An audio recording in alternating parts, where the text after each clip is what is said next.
Praise the lord. మత్తయి సువార్త 22వ అధ్యాయము 41 నుంచి 46వ వచనం వరకు ధ్యానించుకుందాం. ఇక్కడ యేసుక్రీస్తు ప్రభువారు గ్రామ గ్రామము పట్టణ పట్టణం తిరుగుతూ సువార్తను ప్రకటిస్తున్నారు.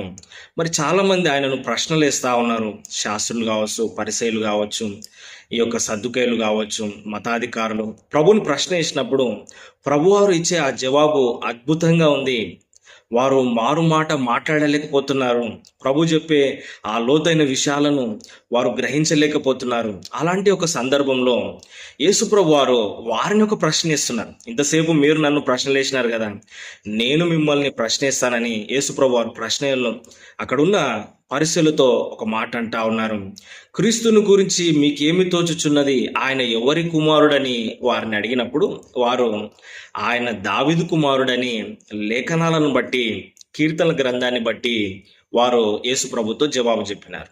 క్రీస్తు దావీదు కుమారుడుగా వస్తాడని వాళ్ళు చెప్పినారు. యేసు ప్రభు వారు కూడా దావీదు కుమారుడే, అదే వంశావళిలో నుంచే వచ్చినాడు. కానీ ఈ శాస్త్రులు పరిసయ్యులు యేసు ప్రభు వారిని అంగీకరించలేదు కదండి. వారి మతమే, వారి ఆచారాలే గొప్ప అనుకొని క్రీస్తుని పక్కన పెట్టినారు. అందుకనే వాళ్ళు నశించినారు.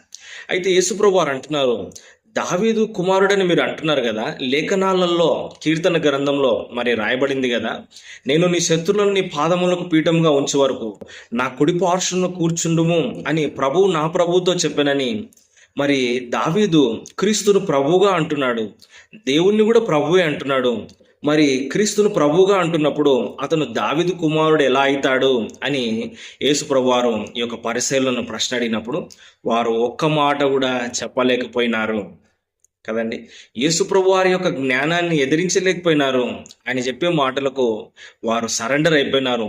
ఆ రోజు నుంచి ఒక ప్రశ్న కూడా ఆయనను అడగడము మానివేసినారు. దేవునికి స్తోత్రం, మహిమ కలుగును గాక. క్రీస్తు మరి దావీదు కుమారుడా, దావీదుకు ప్రభువా కదండి.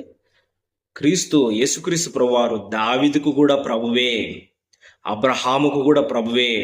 అబ్రహాము కంటే గొప్పవాడు, దావీదు కంటే గొప్పవాడు, సొలొమోను కంటే గొప్పవాడు, ప్రవక్తలందరికంటే యేసు ప్రభువారు గొప్పవారు. దేవునికి స్తోత్రం. బైబిల్ అంతా కూడా యేసుక్రీస్తు గురించి రాయబడింది. ఆయన దైవ కుమారుడైనాడు, మానవునిగా ఈ లోకానికి వచ్చినాడు, వాక్యమే శరీరధారిగా వచ్చింది. అయితే యూదులు దీన్ని జీర్ణించుకోలేకపోయినారు. అందుకనే ప్రభుని సిలువేసినారు.